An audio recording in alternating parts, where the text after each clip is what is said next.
بسم الله الرحمن الرحيم الحمد لله رب العالمين اللهم صل وسلم وبارك على محمد وعلى آل محمد اللهم إنا نسألك علما نافعا ورزقا طيبا وعملا متقبلا اللهم صيبا نافعا اللهم صيبا نافعا اللهم صيبا نافعا اللهم انصر المجاهدين وارحم المستضعفين ودمر أعداء الدين واطمس على أموالهم آمين يا رب العالمين.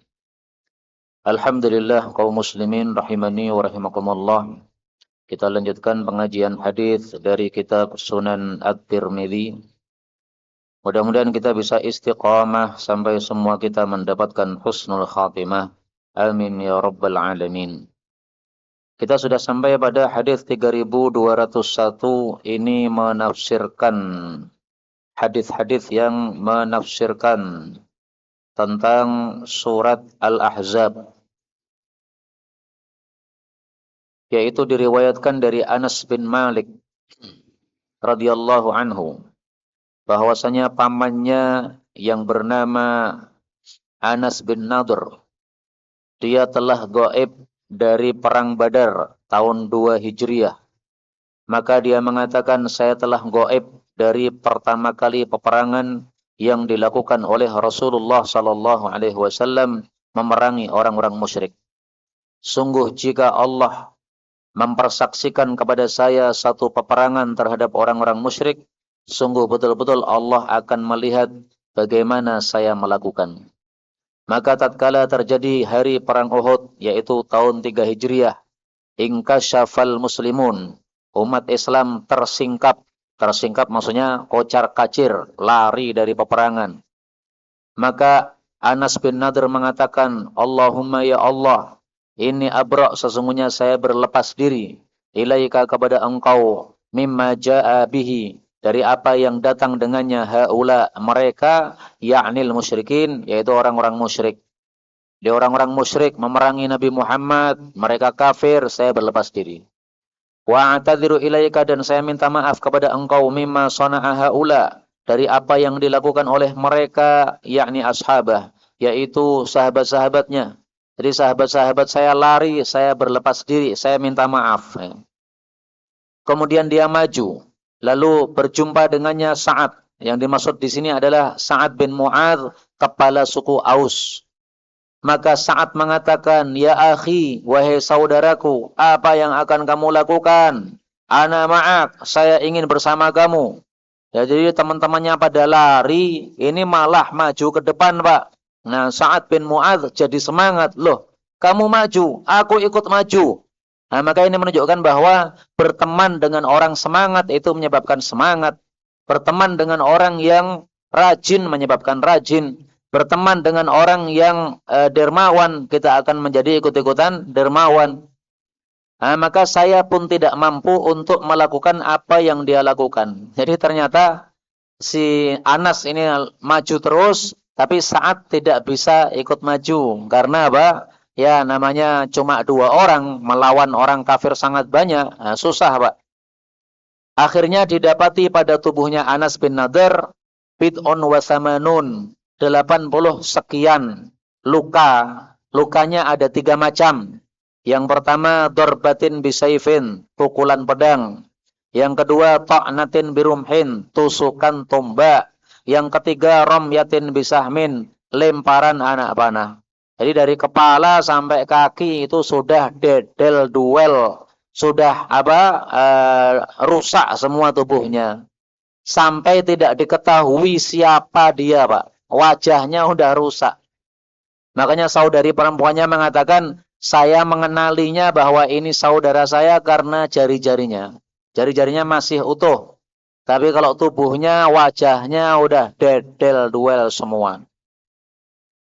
Maka kami mengatakan tentang Anas bin Nadhr dan sahabat-sahabatnya, turunlah ayat. فَمِنْهُمْ مَنْ قَضَى نَحْبَهُ وَمِنْهُمْ مَنْ يَنْتَظِرُ.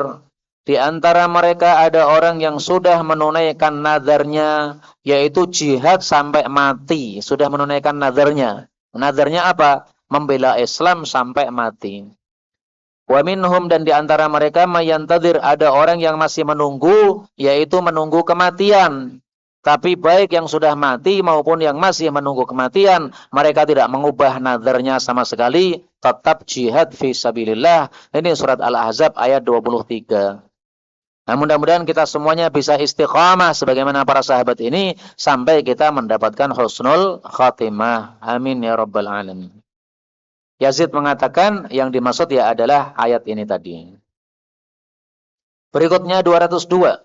Dari Musa bin Talhah, dia mengatakan, saya masuk kepada Muawiyah. Maka Muawiyah mengatakan, apakah mau saya beri kabar gembira kepada kamu? Maka saya menjawab, iya. Maka Muawiyah mengatakan, aku mendengar Rasul sallallahu alaihi wasallam bersabda, Talhah bapakmu itu mimman, termasuk orang yang qadha nahbah, dia telah menunaikan nazarnya. Nazarnya apa? Nazar untuk jihad fi sabilillah sampai mati membela Islam. Maka ini fadilahnya Talhah. Sehingga Talhah itu termasuk orang-orang yang dijamin masuk surga. Ada 10 orang dijamin masuk surga. Abu Bakar, Umar, Utsman, Ali, ini khulafa. Talhah, Zubair, ini 2 sahabat yang ahli perang. Abu Ubaidah, Ibnu Auf, ini sahabat Nabi yang awalnya pakai Abu, satunya pakai Ibnu. Kemudian Sa'id dan Sa'ad, Sa'id bin Zaid dan Sa'ad bin Abi Waqqas. Ini 10 orang dijamin masuk surga. Mudah-mudahan semua kita masuk surga tanpa hisab, tanpa azab. Amin. Berikutnya 203. Dari Talhah, bahwasanya sahabat-sahabat Rasul sallallahu alaihi wasallam berkata kepada seorang Arab Badui yang bodoh, Salhu, tanyalah kepada Nabi tentang orang yang qadha nahbahu, yang disebutkan dalam Al-Quran, menunaikan nazarnya, itu siapa dia? Dan adalah para sahabat itu la yajtari'un, mereka tidak berani ala mas'alatih, untuk tanya kepada Nabi, yuwaqiruna, karena mereka memuliakan Nabi, wa yahabuna, dan mereka takut kepada Nabi. Jadi Nabi itu orangnya wibawa, Pak. Nah, salah satu cara supaya kita wibawa bagaimana? Jangan kita banyak bersendau gurau.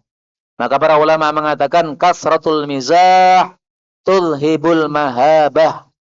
Banyak bersendau gurau menyebabkan wibawa hilang. Nah, wibawa bisa dimunculkan dengan cara seperti itu. Lalu orang Arab Badui tadi tanya kepada Nabi, maka Nabi berpaling darinya. Kemudian dia tanya lagi, Nabi berpaling darinya. Kemudian dia tanya lagi, Nabi berpaling darinya. Sampai 3 kali. Nah, kebiasaannya kalau Nabi itu ditanya 3 kali tidak menjawab, biasanya mereka sudah tidak bertanya lagi yang keempat. Karena wibawa Nabi sallallahu alaihi wasallam. Makanya dalam hadis disebutkan, kana adalah Nabi, la yuraja', tidak ditanya lagi, ba'da thalath, setelah 3 kali. Ini hadis sahih riwayat Ibnu Qani'. Maka di sini pun si Arab Badui ini setelah 3 kali tidak diladeni Nabi, maka dia kemudian diam, tidak mengulangi pertanyaannya lagi. Ini sudah merupakan satu adat kebiasaan di masa itu. Dan ini salah satu bentuk penghormatan kepada orang yang kita muliakan. 3 kali tidak dikasih, diam. Tidak 3 kali tidak dijawab, diam. Kemudian sesungguhnya saya ini ittala'tu, saya muncul dari pintu masjid. Waktu itu saya memakai baju yang hijau. Nah, ini baju hijau ini termasuk baju yang disukai oleh Nabi sallallahu alaihi wasallam. Karena baju hijau itu adalah bajunya penghuni jannah. Makanya dalam satu hadis yang sahih disebutkan, kana ahabbul alwan ilaihil khudrah. Baju yang paling disukai oleh Nabi atau warna yang paling disukai oleh Nabi adalah warna hijau.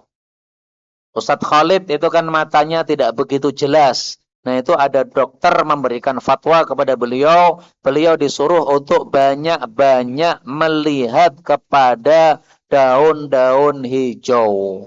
Sehingga fadilah warna hijau memperjelas mata yang tidak jelas. Dan itu ada hadisnya, tetapi dhaif. Thalathun yajlinal basar. 3 perkara menyebabkan mata jadi jelas. Melihat kepada hijau-hijau, melihat kepada air mengalir, melihat kepada wajah yang ganteng. Kalau istri berarti melihat wajahnya suaminya yang ganteng. Kalau suami ya berarti melihat wajahnya istrinya yang cantik. Kalau istrinya kurang cantik, boleh nambah sampai 2, 3, 4. Tapi ini hadisnya dhaif, Pak. Enggak usah dipakai alasan, aku tak nikah meneh, oleh bojoku kurang ayu, gen mripatku gen cetha. Ah, padune mawon niku. Hadisnya dhaif. Maka tatkala Nabi sallallahu alaihi wasallam melihat saya, maka beliau bertanya, "Aina sa'il?" Di mana orang yang bertanya, "Amman qada nahbah?" Tentang orang yang menunaikan nadarnya. Maka si Arab Badui tadi mengatakan, "Saya ya Rasulullah." Maka Rasul sallallahu alaihi wasallam bersabda, "Hadza," ini yaitu Talhah, "mimman qada nahbah," termasuk orang yang menunaikan nadarnya. Padahal waktu itu Talhah masih hidup, Pak, belum wafat. Tapi oleh Nabi sudah divonis, ini orang termasuk yang menunaikan nadarnya sampai mati, berarti matinya mati di atas Islam. Makanya dia disebut sebagai apa? Syahidun yamshi 'alal ardi. Dia seorang mati syahid yang berjalan-jalan di atas muka bumi. Sebagaimana sabda Nabi, Talhatu syahidun yamshi 'ala wajhil ardi. Talhah itu adalah orang yang mati syahid tapi berjalan-jalan di atas muka bumi. Maksudnya apa? Sekarang masih hidup, masih berjalan, tapi nanti pasti termasuk orang yang mati syahid. Maka dia divonis termasuk orang yang qada nahbahu, menunaikan nazarnya. Dan salah satu tafsiran untuk kata-kata nahbahu, qada nahbah, itu salah satu tafsirannya adalah dia sudah mati. Qada menunaikan, nahbahu kematiannya. Kematian kok disebut nahbun, yang artinya nazar. Kenapa? Karena kematian itu melazimi kita, sebagaimana kalau kita sudah bernazar, nazar itu melazimi kita, harus kita laksanakan. Tidak dilaksanakan dosa, karena nazar itu wajib ditunaikan. Berikutnya 204, dari Aisyah radhiyallahu anha berkata, tatkala diperintahkan Rasul sallallahu alaihi wasallam bitakhyir, untuk menyuruh memilih istri-istrinya. Maksudnya menyuruh memilih itu suruh pilih salah satu dari dua. Pilih Nabi atau pilih dunia. Kalau pilih dunia diceraikan oleh Nabi, dikasih pesangon. Kalau pilih Nabi jangan banyak minta harta, minta nafkah. Maka Nabi SAW memulai terhadap saya. Maka beliau bersabda, "Ya Aisyah, wahai Aisyah, ini sesungguhnya aku dzakirun laki amran, akan menyebutkan untuk kamu satu urusan. Fala alaiki, maka tidak ada dosa atasmu, alla tasta'jili, kalau kamu tidak tergesa-gesa, hatta tastakmiri, sampai kamu musyawarah kepada abawaiki, kedua orang tuamu." Ini menunjukkan Nabi cinta Aisyah, Pak. Karena 9 istri Nabi, tapi yang pertama kali disuruh milih oleh Nabi adalah Aisyah.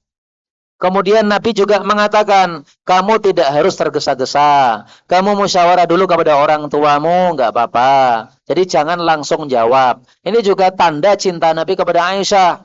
Seolah-olah Nabi khawatir kalau Aisyah memilih dunia. Saya pilih dunia saja, pilih cerai daripada engkau. Nah, Nabi khawatir seperti itu. Supaya dia tidak milih dunia, maka dia disuruh untuk musyawarah kepada orang tuanya, Abu Bakar. Karena kalau musyawarah sama Abu Bakar, Nabi yakin pasti disuruh tetap bersama Nabi meskipun duitnya sedikit, makanannya sedikit. Dan ini sekaligus menunjukkan fadilahnya Abu Bakar. Sampai-sampai Rasul yakin ya, ini nanti kalau pasti musyawarah sama bapaknya, pasti milih saya. Maka ini menunjukkan dua hal. Yakinnya Nabi kepada Abu Bakar dan cintanya Nabi kepada Aisyah radhiyallahu anha. Aisyah mengatakan, Nabi telah tahu bahwasanya kedua orang tua saya tidak mungkin akan menyuruh saya untuk pisah dengan Nabi sallallahu alaihi wasallam. Kemudian Nabi bersabda, "Innallaha ta'ala yaqul," sesungguhnya Allah mengatakan. Nah, ini ayat yang menyuruh pilih tadi. Al-Ahzab 28. Ya ayyuhan nabiyyu qul li azwajika in kuntunna turidnal hayatad dunya wa zinataha fata'alain umatti'kunna, dan seterusnya. Wahai Nabi, katakan kepada istri-istrimu yang jumlahnya 9 itu, jika adalah kalian itu menghendaki kehidupan dunia dan perhiasan dunia, maka kemarilah saya kasih duit, saya kasih pesangon, tapi cerai. Kenapa? Karena Nabi tidak banyak duit. Kenapa tidak banyak duit? Beliau fokusnya dakwah dan jihad, bukan fokus bisnis dan bercocok tanam. Sampai pada ayat lil muhsinati minkunna ajran azima. Allah siapkan bagi orang-orang yang berbuat baik di antara kalian pahala yang besar. Yang dimaksud pahala yang besar itu surga. Jadi di dunia miskin enggak apa-apa, yang penting disiapkan surga di akhirat. Suruh sabar. Maka jawab Aisyah, fi ayyi hadza, dalam masalah mana dari urusan ini astamiru abawaya, saya harus bermusyawarah kepada orang tua saya. Artinya saya enggak perlu musyawarah. Ini masalahnya sudah jelas. Kalau masalahnya tidak jelas, saya perlu musyawarah. Kalau masalahnya jelas, saya enggak perlu musyawarah. Pak, ini sesungguhnya saya memilih Allah dan Rasulnya dan kampung akhirat, yaitu surga. Dan berbuatlah istri-istri Nabi semisal apa yang saya lakukan, yaitu 9 istri Nabi, semuanya pilih Nabi sallallahu alaihi wasallam. Sebenarnya di balik ini ada ceritanya, Pak. Aisyah mengatakan kepada Nabi, "Ya Rasul, saya pilih kamu. Tapi jangan bilang-bilang sama istri-istrimu yang lain bahwa aku pilih kamu." Maksudnya Aisyah apa? Supaya istri-istri Nabi itu semuanya pilih dunia, akhirnya Nabi hanya untuk Aisyah toktil. Nah, ini menunjukkan bahwa normalnya wanita itu pengennya menguasai suaminya sendirian. Tidak mau kalau suami dibagi wong papat, dibagi wong loro, dan sebagainya. Maka ada salah seorang ustadz di Solo, dia mengatakan, saya sudah bilang kepada istri saya, kalau saya poligami gimana? Maka istrinya menjawab, silahkan mas, memang boleh poligami dalam Islam, tapi saya nggak siap. Kalau panjenengan poligami, saya dilepas saja, saya nggak siap. Akhirnya teman saya tadi nggak jadi poligami, Pak, masih cinta sama istrinya.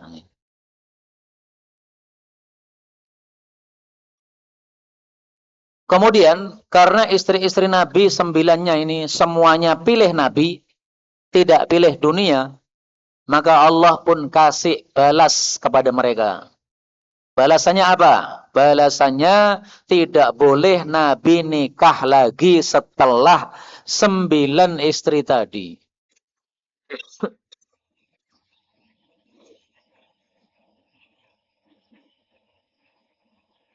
Saya tampilkan ayatnya. Surat Al-Ahzab ayat 52. La yahillu lakan nisa'u min ba'du. Tidak halal lagi bagi kamu, wahai Nabi, untuk menikahi wanita-wanita setelah mereka milih kamu tadi. Nah, ini adalah balasan Allah kepada istri-istri Nabi yang memilih Nabi daripada dunia. Maka setiap orang berbuat baik itu pantasnya untuk dikasih balasan. Maka oleh Nabi, oleh Allah, istri-istri Nabi pun dikasih balasan.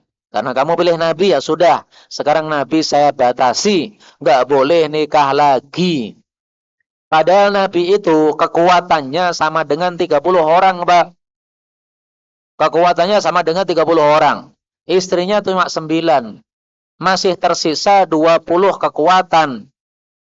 Tapi ya sepantasnya memang begitu, tidak menikah lagi. Kenapa? Karena kalau misalnya Nabi menikah 30 istri seandainya. kemudian setiap hari harus menjima atau mengumpuli mereka.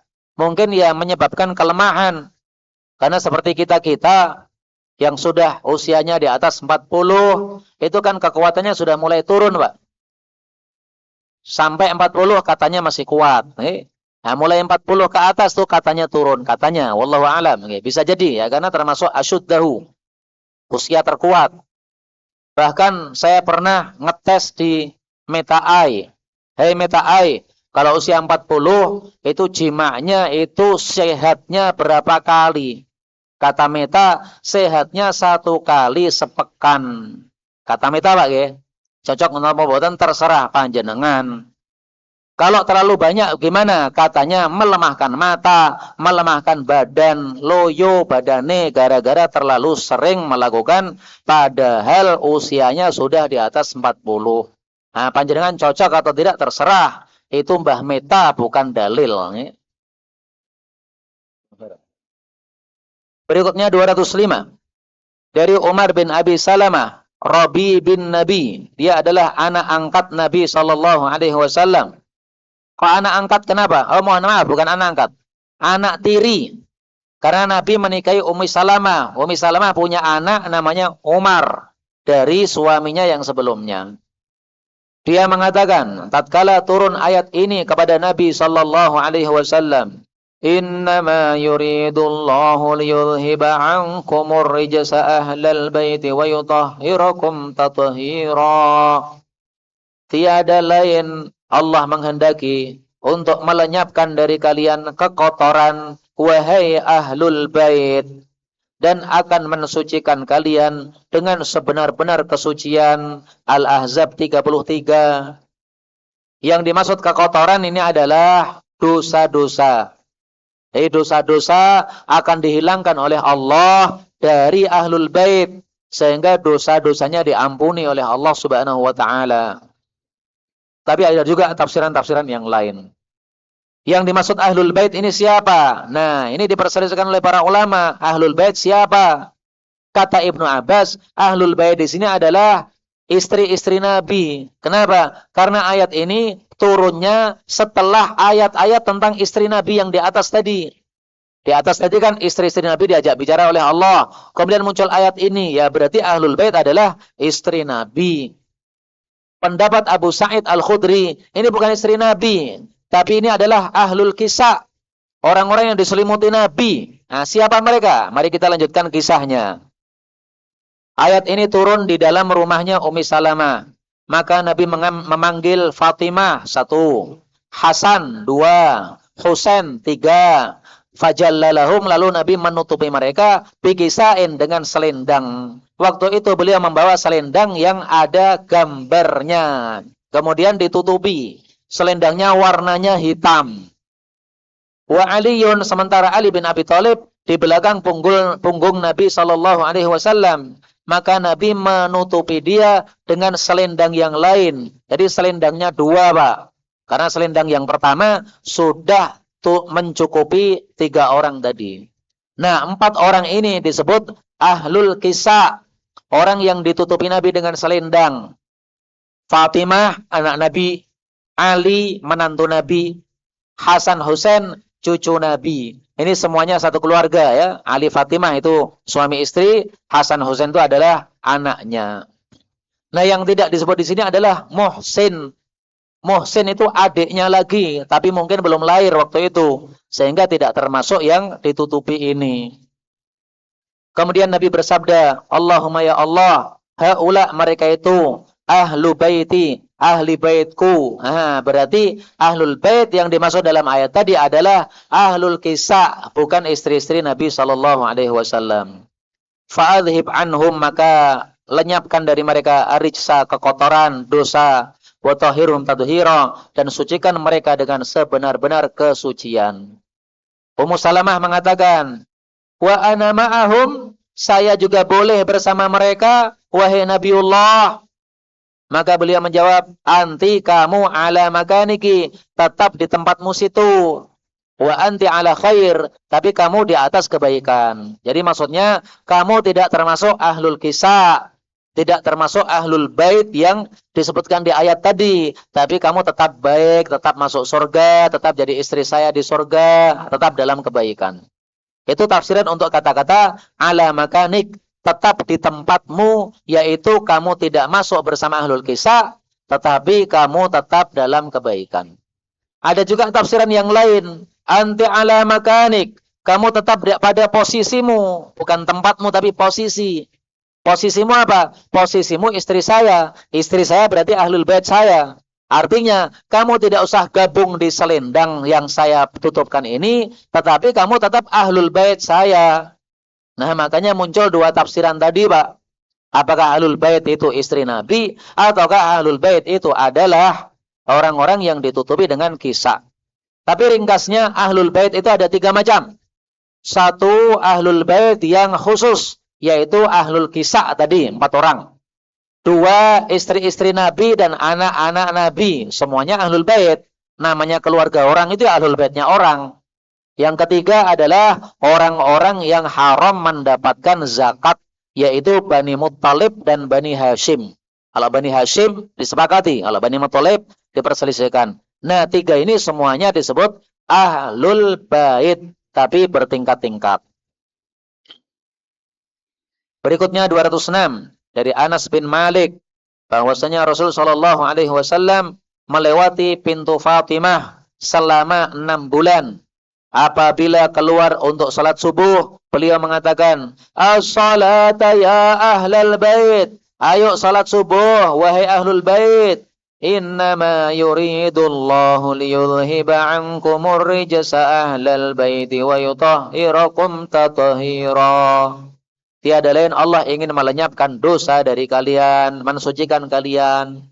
Ini sekaligus isyarat bahwasanya kalau kita pengen disucikan dari dosa-dosa, maka hendaklah kita salat subuh ke masjid.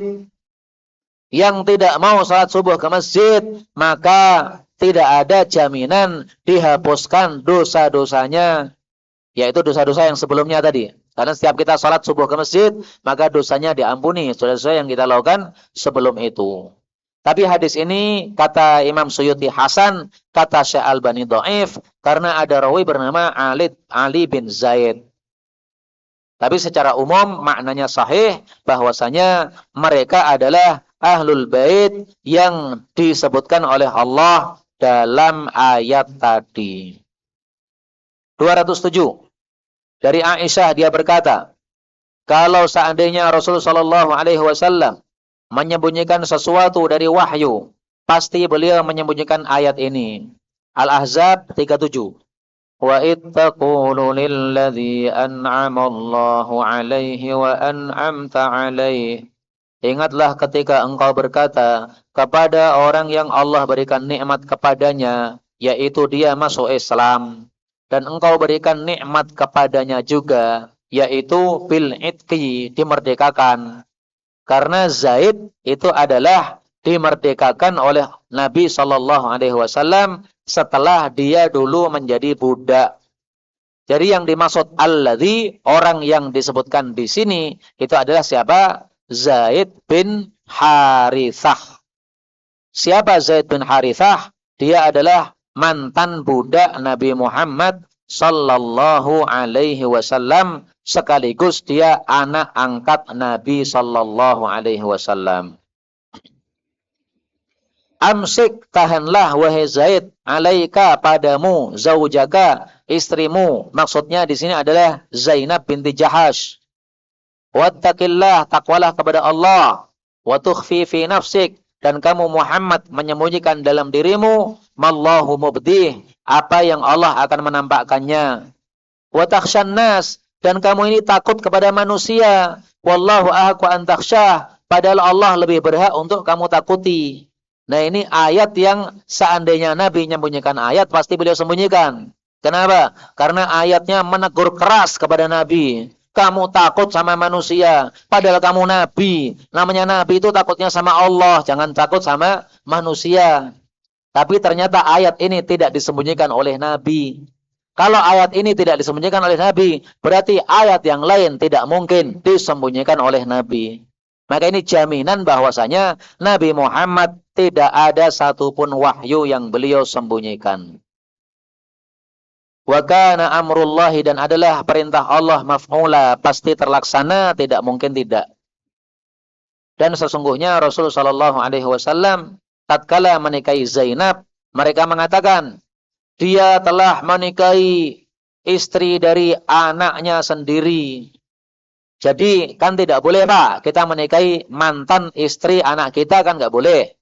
Tapi yang dinikahi Nabi ini bukan mantan istri anak, tapi mantan istri anak angkat. Anak angkat itu bukan anak, sehingga hukumnya berbeda. Nah, di masa jahiliyah dulu, anak angkat disamakan dengan anak sendiri. Sehingga mantan istri anak angkat tidak boleh dinikahi. Itu jahiliyah. Oleh Nabi disuruh, oleh Allah disuruh menghapus.